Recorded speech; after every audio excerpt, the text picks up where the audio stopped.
915 Talk is a production of Desert Voice Media. You can visit desertvoice.media to learn more. 915 TALK. The world is looking at El Paso. What will we say to the world? From the KELP studio in El Paso, this is 915 Talk. And now your host. Good afternoon, beautiful citizens of the Borderland. This is 915 Talk. I'm your host, Andy Frecka. Today we are broadcasting from the heart of the world's largest borderplex. We're here at the KELP studio in El Paso, and we have Mac Daddy Del Norte on the board. Mac Daddy, how you doing this afternoon? Hey, I'm doing pretty good, Andy. How about yourself? You know, I must confess that my vocabulary is painfully poverty-stricken. I am unable to describe the wonder and joy of everything I'm learning on this educational journey that we've embarked upon as we learn to love our city, love our neighbors, and give God all the glory each and every weekday afternoon. Yes, definitely. And here's the thing, Mac Daddy Del Norte. Oh, what's that? I have another confession. Oh, okay. You know, let's hear it. we're Christian radio. We Yeah. need to do confessionals sometimes. Yes. We say that we want to love our city, right? Right? And we talk a lot about El Paso, Yes, we do. but this is what I think. Okay.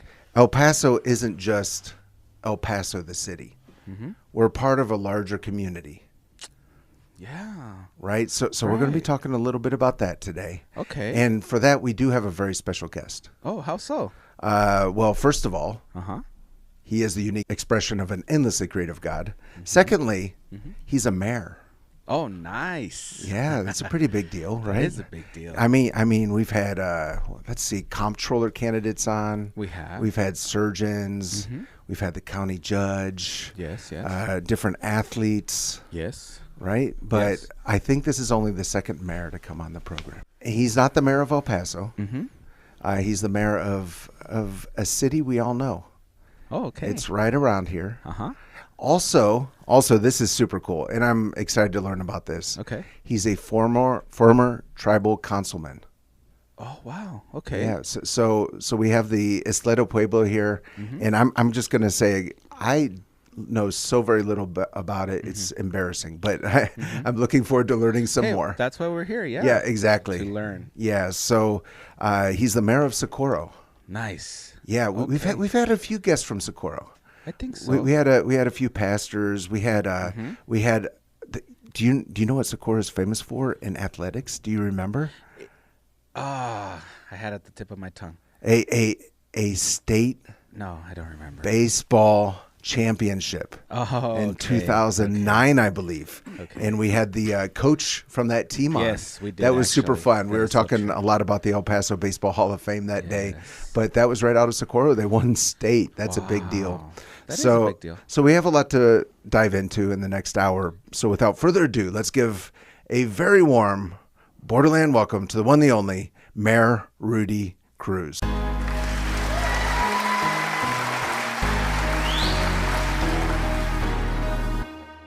Mayor, welcome to 915 Talk. I am so happy to be here. I can't thank you guys enough for allowing me to have a few moments of your time here at the microphone with you all. Yeah, super fun. You know, I think for a lot of folks who live in El Paso, we know Socorro. We've been there a time or two. It's what we drive through. I'm going to put this really badly, but it's what we drive through when we're on our way to San Antonio. Yeah. But what is it about Socorro that is maybe a little bit unique or makes it different from El Paso? So I want to say that the culture down there is not very different from what you'll see in El Paso.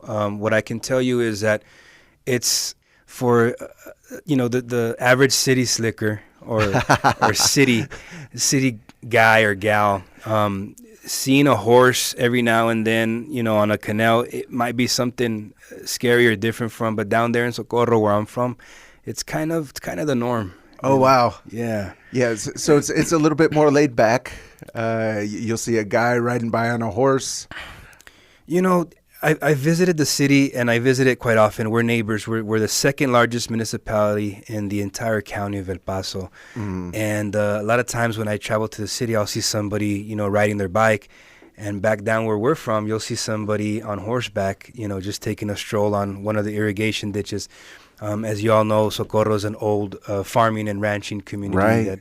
That, it's slowly dying out because, a lot of the agricultural land that once was real big down there is being sold off. A lot of the grandchildren who inherited, this acreage, they no longer live here.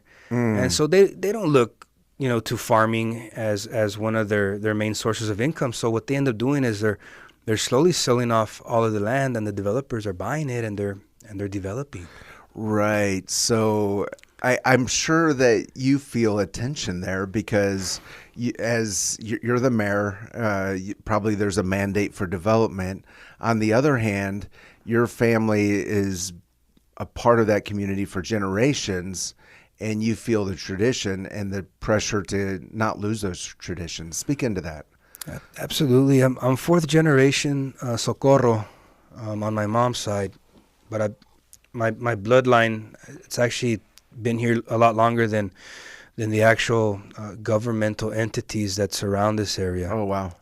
Being Native American, born, taken to the reservation, and mom not being Native, she didn't like living on the reservation much, so then we decide to move off the reservation. Dad takes us 4 miles down the road into Socorro, and they build a home there. Oh, so that's the story. Gotcha. Yeah. Wow. What a true Socorro and El Paso County story. No, it really is. Yeah. And I love the area that I'm from, so much that when I go out of town and people ask me, well, where are you from? And I tell them I'm from this city. It's called Socorro. It's right next to El Paso. But I can't talk about Socorro without talking about El Paso. Sure. You know what I mean? Of course. So there is definitely a difference between the city slickers, as you put it, of El Paso, and a little bit more country there in Socorro. I am so curious to dive into this whole Isleta Pueblo. I've been to the visitor center. Of course, I think most people know about Speaking Rock Casino. And I feel like for most people, that's where their knowledge ends. Yeah. A lot of times, when folks are asked, do you know anything about the tribe here? They said, no, we didn't even know. There was a Indian reservation here. So we're in the state of Texas. There's 3 federally recognized Indian tribes. It's the Alabama Coshada, the our tribe, Isleta de Su Pueblo, and then you have the Kickapoo tribe. Those are the 3. We're so politically weak compared to other states, like New Mexico. Interesting. They have all the pueblos up there. California is also one that's saturated with Indian tribes, and then Oklahoma, it's so saturated. But sure, when you say the name Speaking Rock, Speaking Rock is something that is owned and operated by us. So make sure, and for all you listeners, make sure you go down there and make a donation. I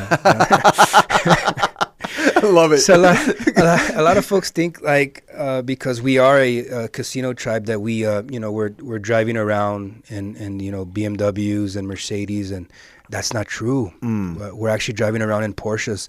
That's a joke. But what we do with that revenue that's generated is we're not out there spending it carelessly. What we're doing is we're building homes for our people. We're sending our students off to college. Just quality of life. We're paying medical bills. That our people aren't able to meet sometimes, and we're doing all the right things. And I wish that all forms of government were able to operate in that manner, but they're just so much more broad that it's very difficult to operate. So we do well for ourselves. Right. Yeah. It's, again, so interesting to me. I was just offered, hey, let's go down to the Pueblo, went to the visitor center, and I just realized the main thing I learned is how ignorant I am. But that's probably a good starting point. I was in D.C. last week, and it's not a bar. It's just it's a long piece of wood that you sit at, and they serve you drinks. I was sitting there, and This one gentleman came up to me and he says, "Hey, I hear that that you're Native American. You're from this indigenous community." And he says, "So what kind of Indian are you?" I kind of looked at him. I was confused, and I said, "I don't know, man. I think, at one point we were hunters and gatherers, but now I just go to Walmart and Sam's, I buy my meat there, But it's okay, I like people to ask me questions about my culture and where we're from and who we are, because we have kept the traditions and culture alive after so many generations and hardships. There was a point where we were the poorest community in the entire county. Wow. And that's not the story anymore. Right. We're leading by example. Right. And I understand at one point you were kind of pushing for some small business initiatives there in the Pueblo. And again, I think most of our listeners know about Speaking Rock. That's the casino. What are the opportunities and challenges for small business? So some of the things that we've been able to do as a indigenous community is we are very progressive as compared to other tribes. So many tribes, they look to us to see what we're doing. Okay. So what we've done is we've established what's called the Tigua Business Center, and what that hub is, we have these incubators where these small businesses that are starting up, these native-owned businesses, can start up there without having to go out there and lease a space for $2,000, $3,000 a month. That could be financially burdensome for a startup. So we've been able to establish something for our native businesses that are just starting up, kind of help them graduate out of there and move on to bigger and better things. Mm-hmm. Aside from the small business coaching that we offer the native businesses for our tribe, we have diversified significantly. We have a government contracting entity also. So we also run, these government contracts. Okay. We're on every single land port of entry from South Texas to San Diego and the entire Canadian border. We're in Saipan. We're in Alaska. We're in all different parts of the United States with these government contracts, which in turn generate revenue for our people. So sorry, just to clarify, what you're saying is there are government contracts. What you do is you're a private contractor and you provide a service for the border. That's correct. Okay, and that generates revenue.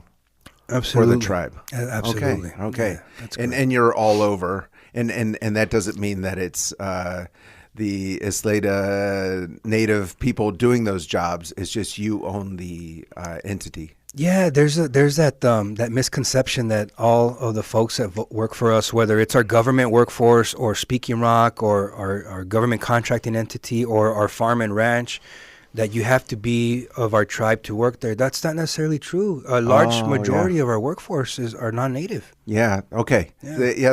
That's super cool just to understand those basic ideas. Mm-hmm. And then when you came in today, you were talking about a large farm.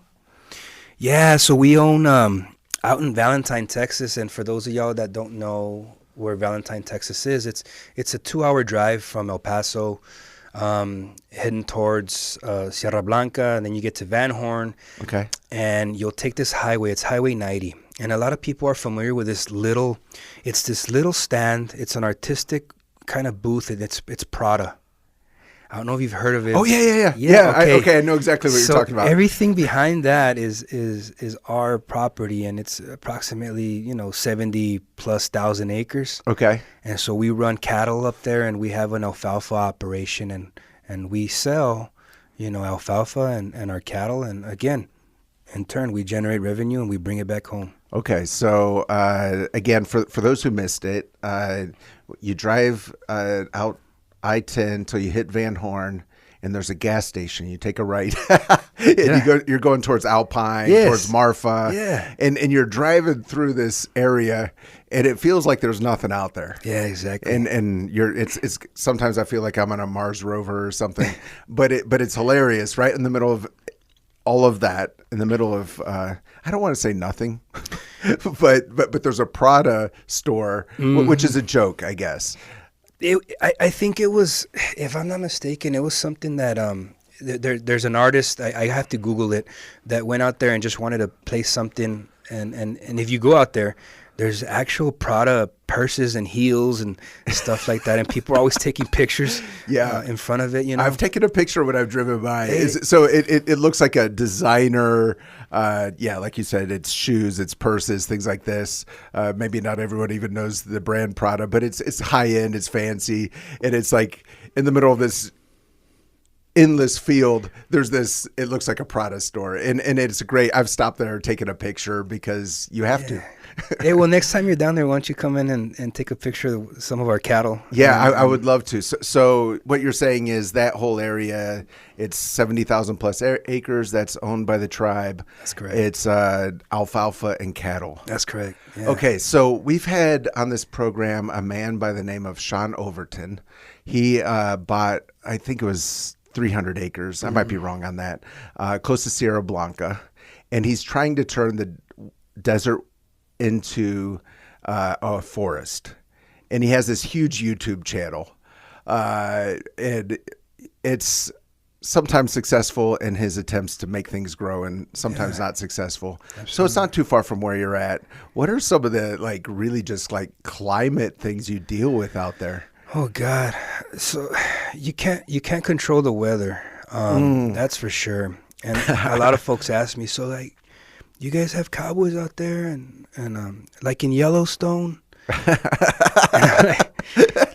Yellowstone's like 60% accurate of what goes on out there, but it is pretty rough. Mm-hmm. There is some rough terrain out there. Sure. And if you're not savvy on horseback and you're not used to the inclement weather, right? One day the sun will be shining on your face, and in a couple of hours you're drenched, right? And it's 50 degrees out. Mm-hmm. And it's strange, right? The weather. And it can be quite challenging for, those of us that farm and ranch, because sometimes you go to cutting your hay and you got hay out in the field, and then here come the rain. Yeah. And sometimes you when you're baled up and the rain comes, then you can't sell those bales for what you had originally planned on selling them for, because it doesn't have that quality that our customers are looking for. Right. So they're just some of the challenges, but just being out there in the middle of nowhere. These cowboys, they go out there, it's 3-4 in the morning, and they're out there rounding up cattle. You can't see what's in front of you sometimes, and these horses are taking you through some pretty rough stuff. You're going through some mesquite, so you'll come back with your legs nice and chopped up from that mesquite. Yeah, it's not as glamorous as Hollywood makes it out to be. It's not. Everybody wants to throw on the cowboy hat and boots until it's time to go out there and do some real work, right? But it's what we do. It's what we enjoy, and we're trying to not only keep the tradition alive, because a lot of ranchers they like to use ATVs to go out there and do roundups, and what we're trying to do is protect the area and not tread on Mother Earth that way. So it's traditional cowboying, and everyone's on horseback out there. Oh, super cool. Yeah. Okay. All right. Let's. I feel like I could talk about the ranch for an hour and alfalfa farming, but let's get back to Socorro and El Paso. We have, of course, the Mission Trail right there. A rich history right in that area is where really European expansion into America began.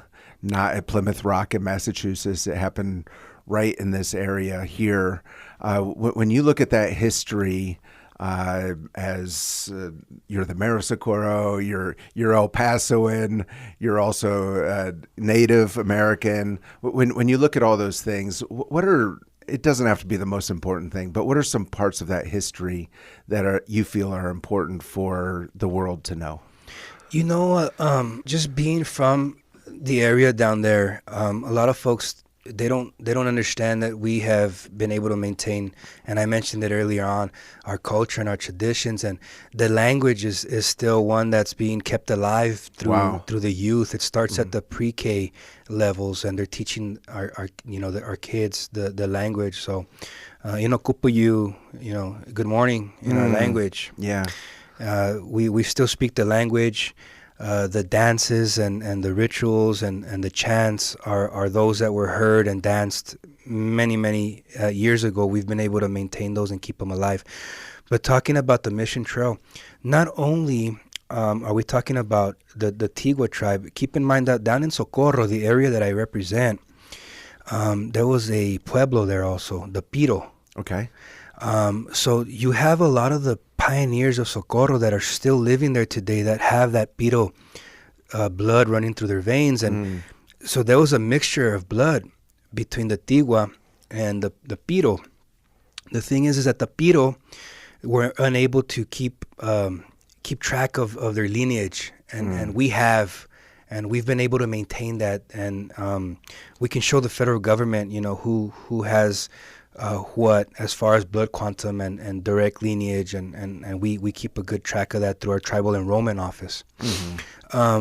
But a lot of the people there, surprisingly, they know their culture and their history as well, because when I talk to them about the things that we do as Native Americans with my tribe, they say, you know what, that's odd, because my great-grandmother used to do that very same thing. And I'm like, wow, we're not far off. Yeah. And these three, so the Socorro mission and the Isleta mission are some of the oldest active churches in the entire state of Texas. And then you go down to San Elizario. Yeah. At one point, that presidio, it was a military Right. installation, But we still, it's still part of the mission trail. It's got so much history, and we've worked so hard on trying to establish this nice trail that's going to bring in tourism and feed into our economy. Right. But at the same time, tell the story of our people. Right. Okay. So, man, so many things I want to talk about. I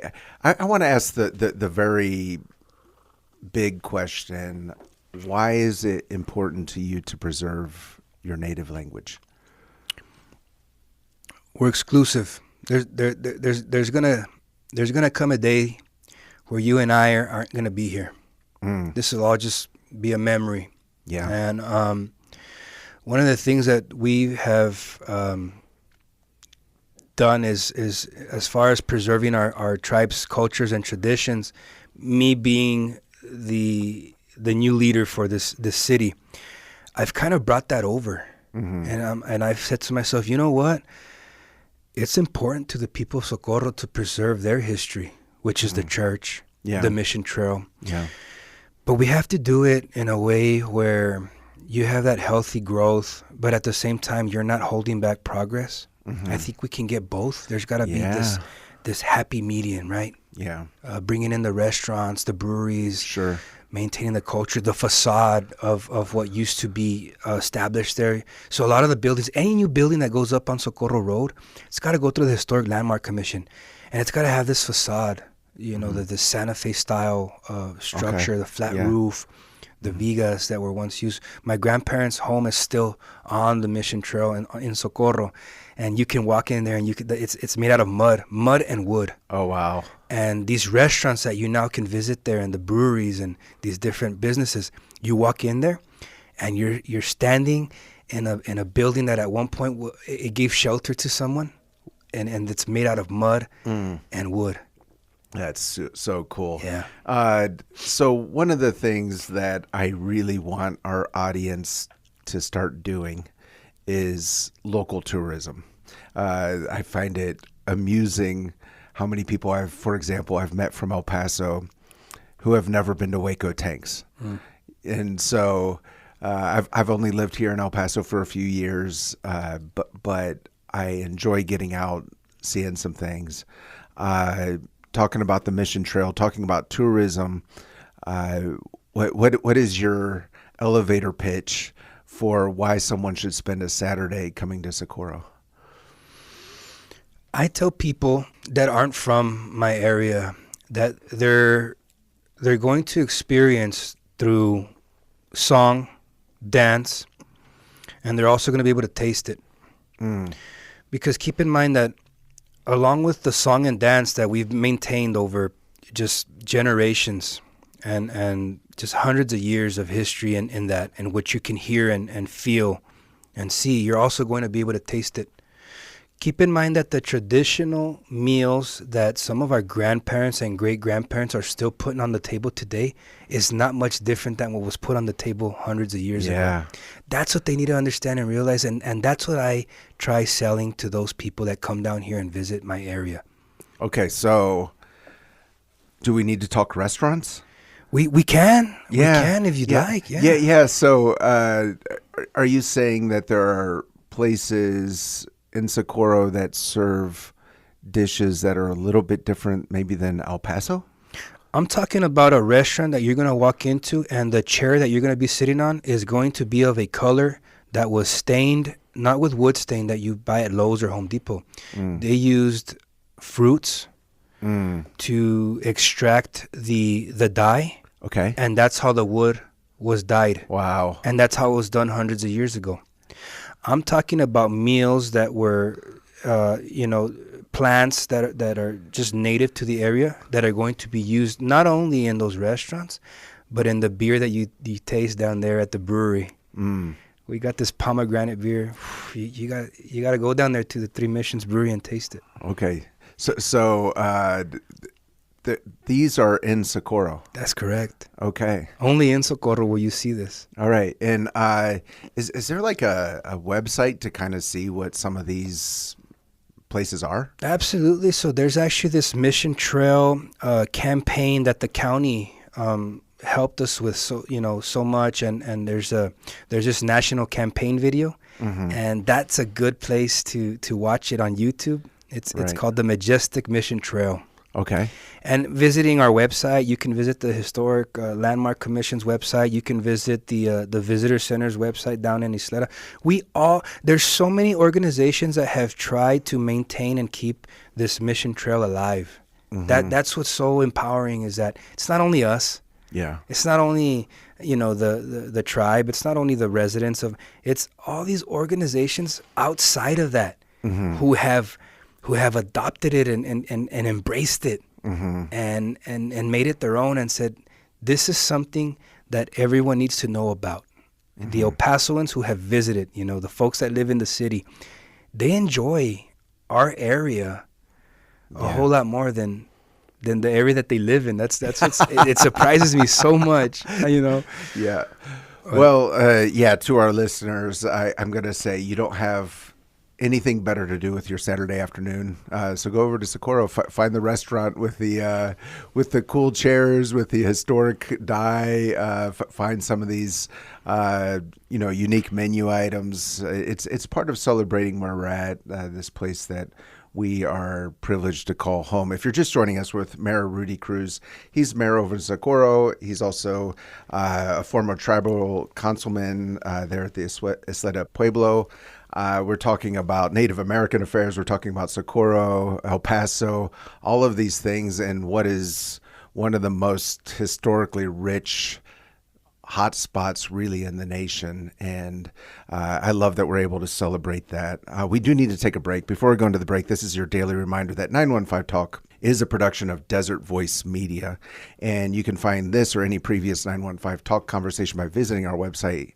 The website is just that, desertvoice.media. It is truly a privilege for us to learn a little bit more about our community each day so that we can serve and love our neighbors just a little bit better. And I've been so thrilled recently to hear of folks who missed the radio broadcast, but they're catching up on podcast, watching through YouTube, Facebook, wherever you digest the information is great, whether it be 1590 AM, 95.9 FM, or on your device through the KELP radio app, whatever it is. Thank you for joining us in this educational journey. We're going to go into a break. Do not touch that dial. We'll be right back. Don't touch that dial. 915 Talk is listener supported and is a production of Desert Voice Media. That's right. It's people just like you who make this program possible. Together with Desert Voice, you can learn how to better serve our neighbors and pray for our community. To become a Desert Voice Media partner, you can visit desertvoice.media. That's right. That's the website, desertvoice.media. Take a look and join us today in reaching our Borderland for Christ.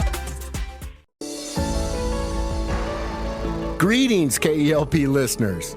My name is Terry Gray, and I have the joy and privilege of serving as the pastor of Calvary Chapel Sun City, located on the west side of El Paso.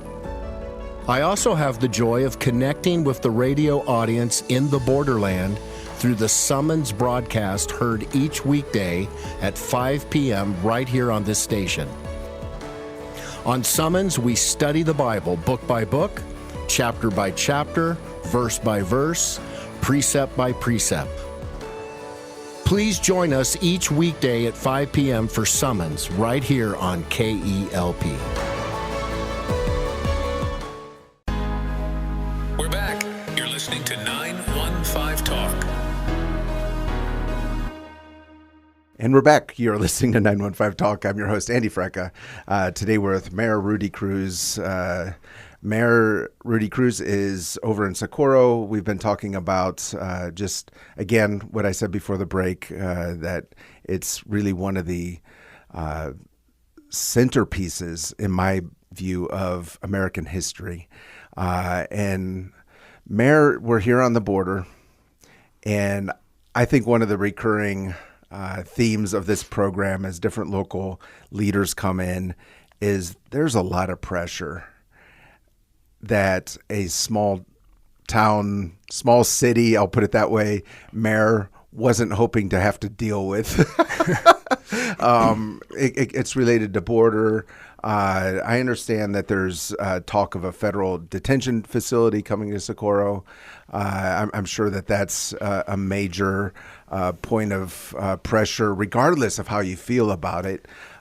Speak into that, because you're trying to juggle so many things and make life better for your community. You know, I'm glad you asked about that, because yesterday I'm on the phone with this elderly lady, and she's saying, "Mayor, there's a dead dog in front of my house. Can someone come pick it up?" Yes, ma'am. Right. I'm sorry, I don't mean to laugh about the no, dog. but I'm being real, and Yeah. I get calls about everything, and then the next call I receive is the Washington Post. And it's someone from D.C. and they're wanting to get my comments and statements. Yeah. Regardless of how we feel about certain things happening in our area, it's difficult, because I have to take all my emotion and all my personal feelings out of the decisions that I make, and the things that drive our decisions, not only as a city, but the laws that we have to abide by. That just makes my job so much easier, because what good does it do me to come out on the news or on radio or social media and speak negatively about the federal government? Sure. If I know for a fact that the laws aren't going to allow me to change the way we feel about something, can we voice our concerns?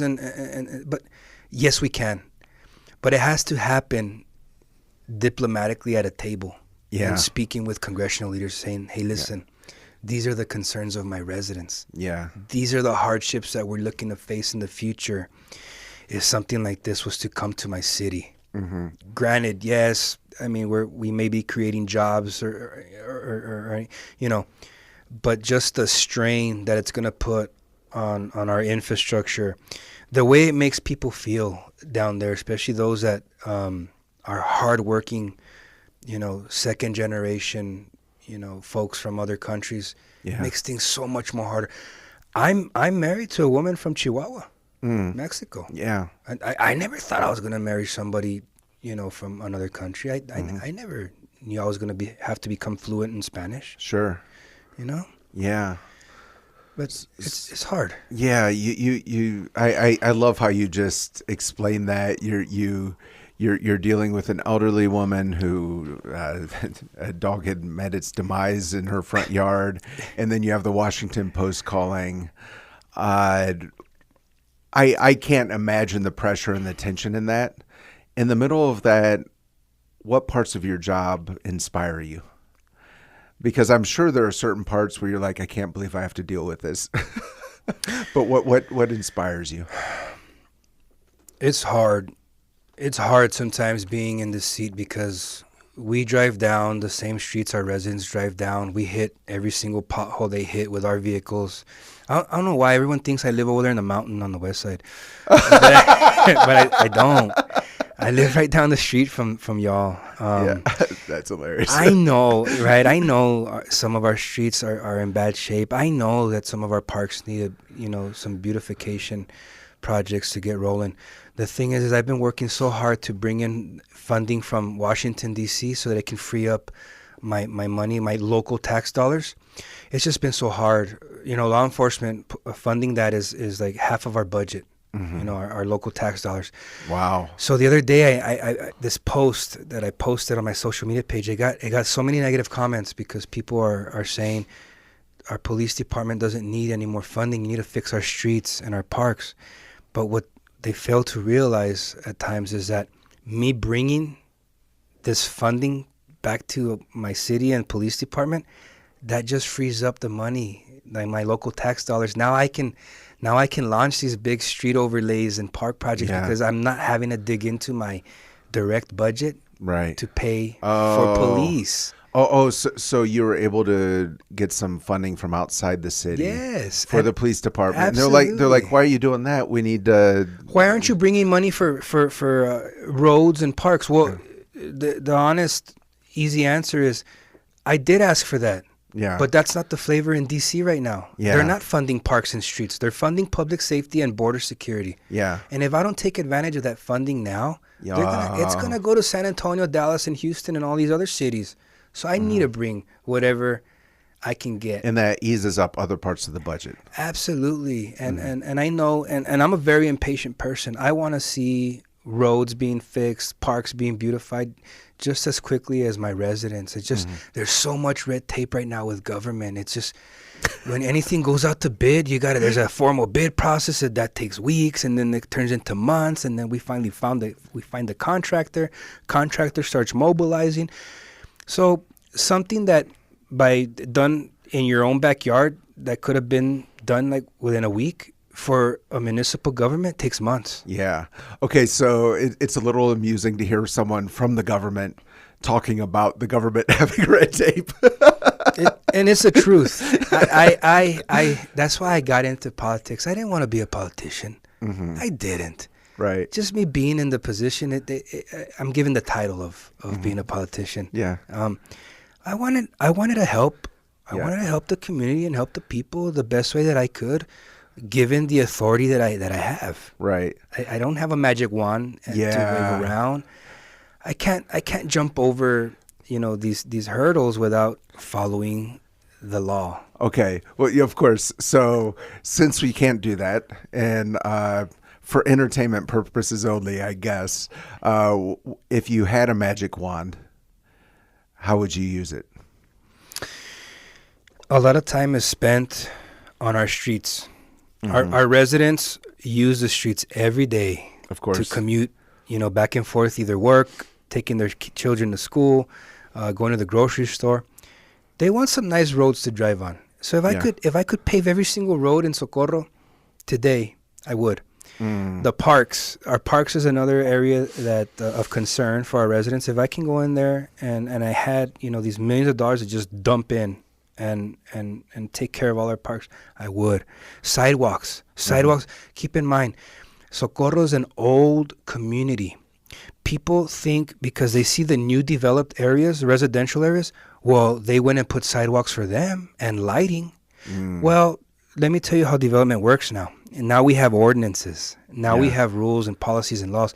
The developers that come in and build homes now in Socorro, they are now required to install sidewalk, curb and gutter, lighting, and parks. That is required by them. Now, the folks purchasing the new homes, they're not just purchasing the home.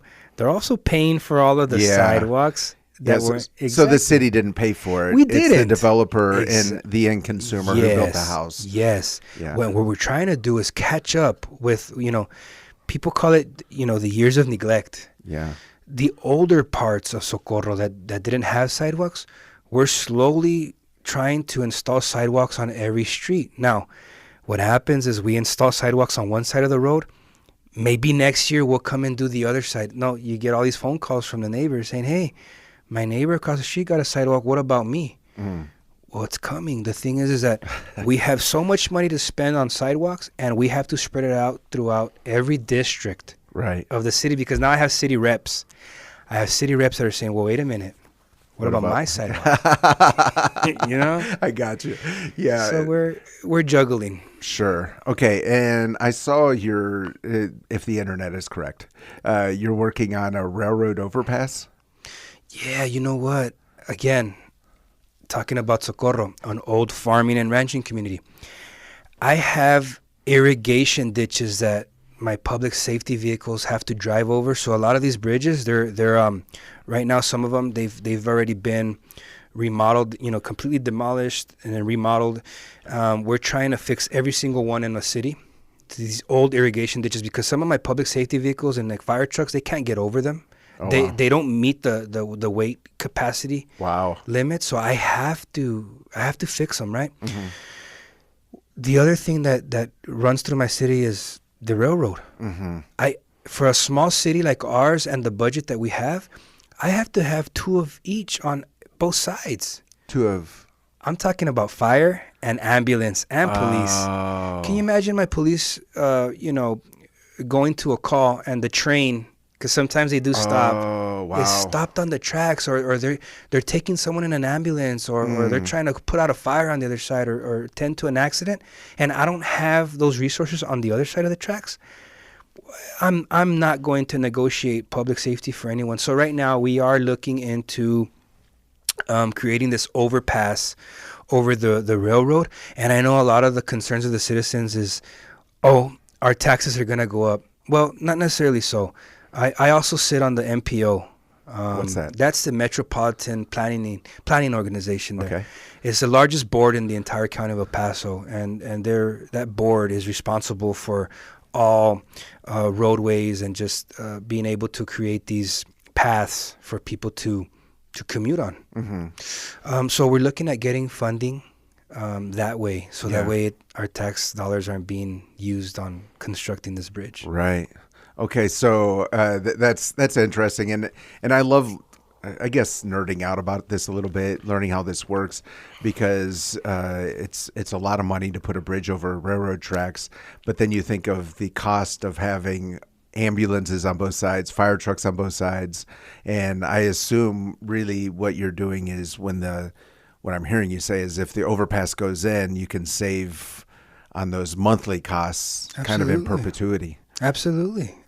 And at the same time, we're also doing it for our residents. Yeah. I don't want anyone getting hit by a train. I don't want a kid to be walking by and because it happens. We've seen these accidents happening down in Fabens and that area on the train tracks.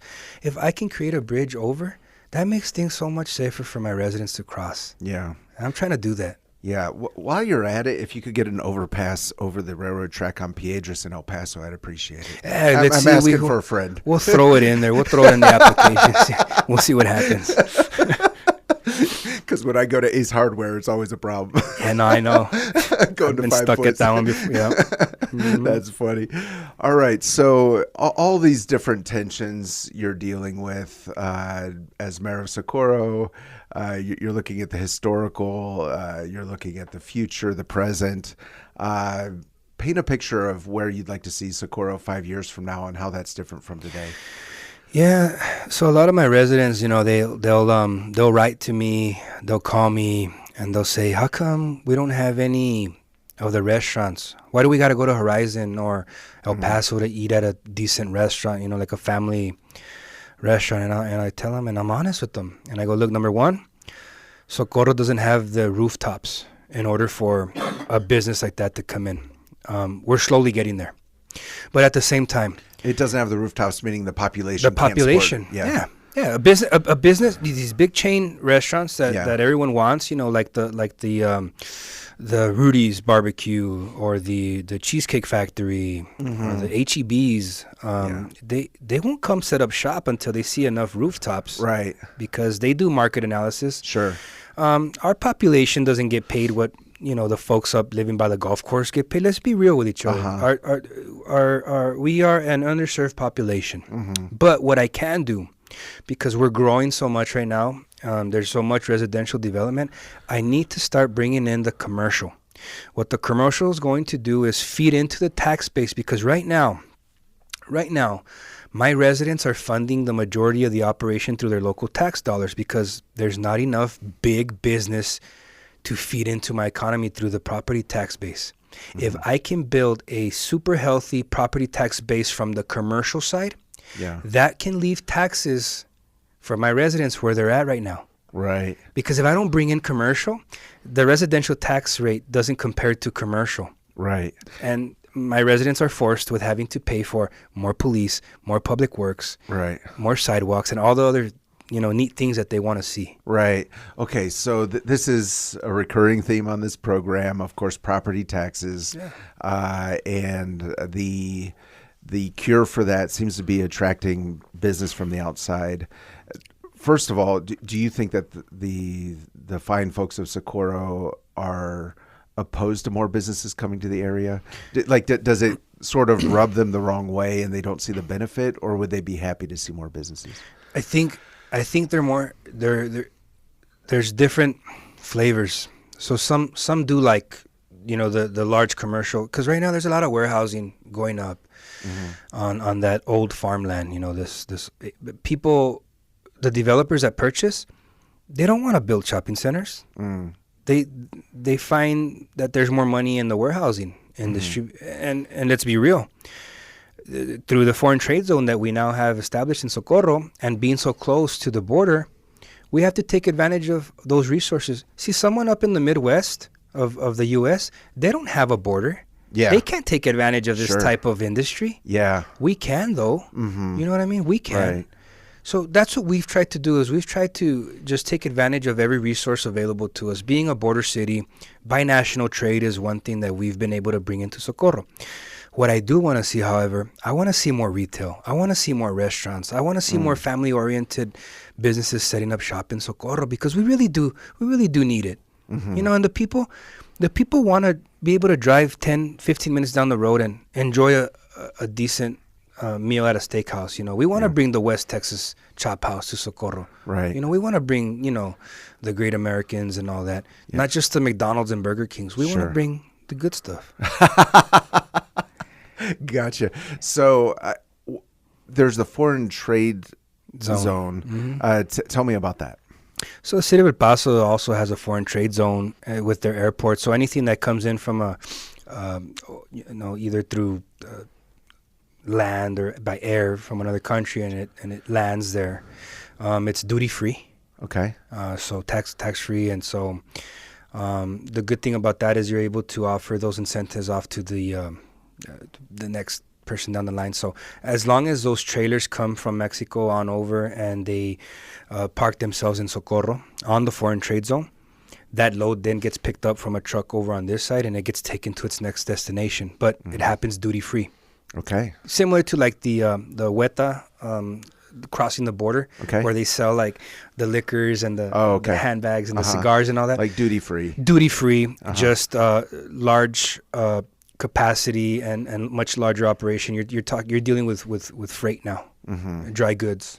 Yeah. Okay. And so you're able to save a good bit of money that can go on to the next level of consumer, and that's really an opportunity for absolutely. The city. And there's rates, right? So El Paso has their rates, we have our rates, and I think ours are a lot better than El Paso's right now. They're much competitive. And so a lot of these larger corporations are starting to do business with Socorro, where no one even wanted to touch us. Right. They just wanted to drive, right past us and go on to the next. Super cool. There are small business owners from El Paso listening to this program right now.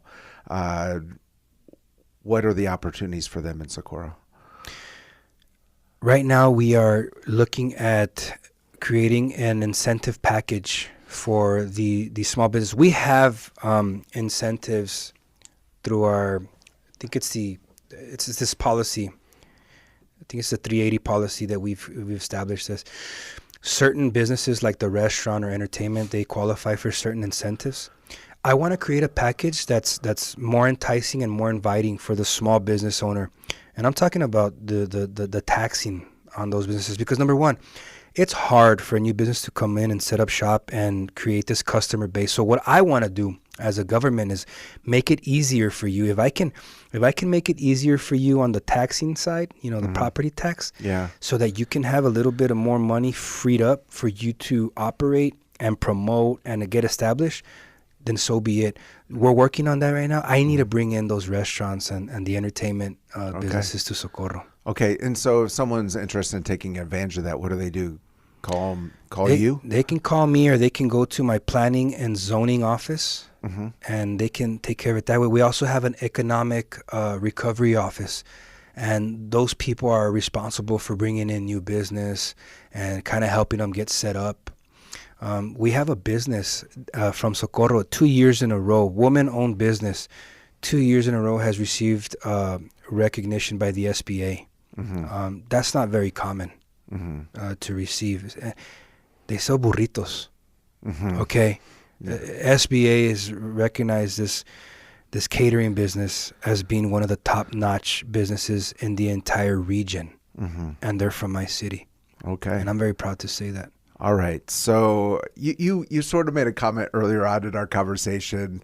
It's not constructive, is what you were saying, to just go on media, whether that be Washington Post called you yesterday or coming on KELP radio in El Paso and just sounding off on your grievances or your being upset. But what is it that you want us to know? I think social media is it's a double-edged sword. And it could be used as a tool. Yeah. But it can also be used to cause a lot of damage. Yeah.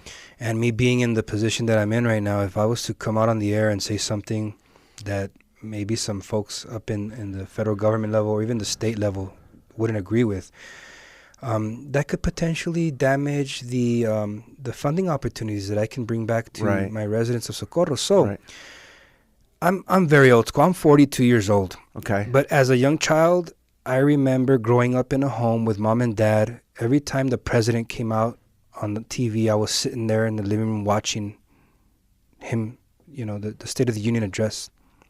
My parents, they were always up to date and speed with local politics at all levels of government. They instilled that in me. So I know that diplomacy can go a long ways. Where we lost it, I don't know. Love that. Me funding our police department for some may have not been the smartest thing for them, but I can tell you this: a bullet doesn't care whether you're a Democrat or Republican. I'll tell you that right now. And my police don't care if you're Democrat or Republican. If you call 911, we're responding and we're providing public safety. But I think that people need to know that, and I'm speaking just for me. I can always take a strong stance on something, but I'd rather take a stance on doing what's right for the people. Because whether you're Democrat or Republican, at the end of the day, what happens in my community, and that's good or bad, it affects everyone. I got Democrats and Republicans driving through the same potholes every day. Yeah. I don't ask people when they call me with their concerns. I don't ask them, because I get asked all the time, well, what party are you affiliated with? Yeah. And I tell them, I don't know. I kind of, sometimes I look in the mirror and I see myself kind of being purple. Red and blue make purple. kind of walking on both sides. But sometimes I don't find myself being on either side just because of the things that I'm seeing in Washington right now. Right. Yeah. Okay. So if you're just joining us, we've been with Mayor Rudy Cruz. He's mayor of Socorro. What a great conversation, Mayor. So appreciate you coming in, hearing your heart for the community, and really just I can't imagine a stronger tie historically than El Paso and Socorro have together. Of course, the Pueblo, all of this coming together. Such a useful conversation, I believe, for our audience. Now, I know that all day, every day, people call you and ask you to do stuff. And this is Christian radio, a lot of church-going folks listening. So I want to ask you the opposite question in the couple minutes we have left.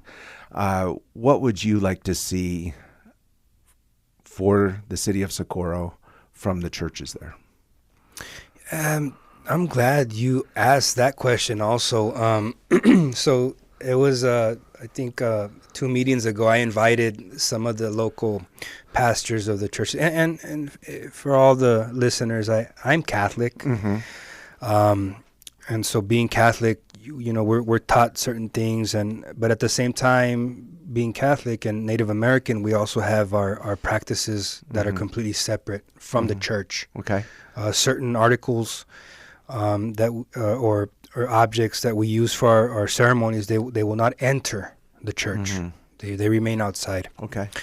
Our form of prayer with us is through song and dance. But I had some pastors, from some of the churches there in Socorro come in, and I asked them, hey, I want to invite you all to provide an invocation, Mm-hmm. To a lot, it was odd, it was strange, it was weird, it was different. After that, I did get a few calls saying, hey, why are you doing that?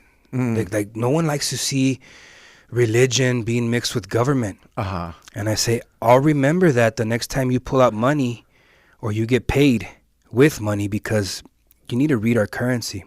It says, in God we trust.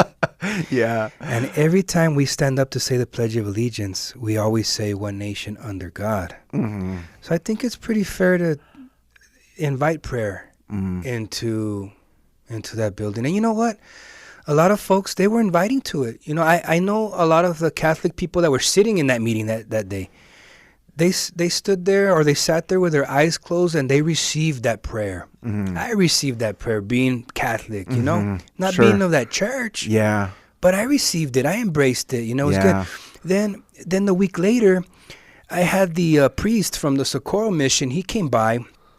I told him, hey, listen, I could really use a blessing for our officers. And so he shows up and he says, all right, we're going to bless these vehicles. So we went around the entire parking lot and we blessed every single police unit. Our police officers received a blessing, with water.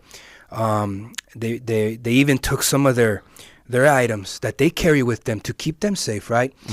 To bless. And so I think if we're going to act and we're going to create this strong community, we need to be inviting of all peoples, whether they believe in one thing or the other. That's the only way we're going to survive. Yeah. I'll tell you one thing. If you want to go somewhere fast in life, go by yourself. Yeah. You want to go far?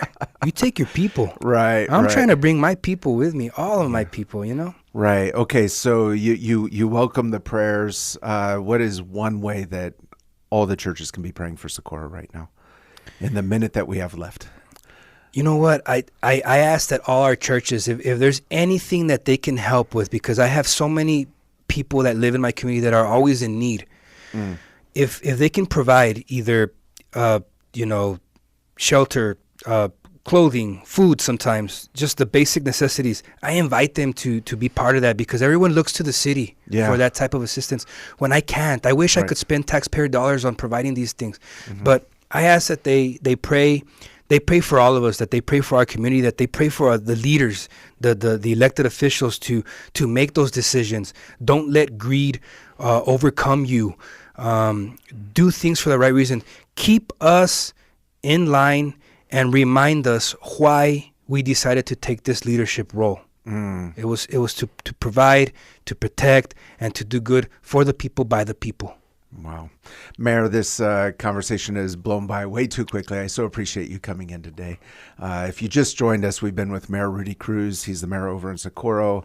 If you missed the conversation, be sure to follow up with the 915 Talk podcast. As we always say, let's learn to love our city, love our neighbors, and give God all the glory. This has been 915 Talk. You have been listening to 915 Talk, a production of Desert Voice Media. To listen to this or any previous edition of 915 Talk, just visit desertvoice.media and click on the 915 Talk link. Let's continue to learn to love our city, love our neighbors, and give God all the glory.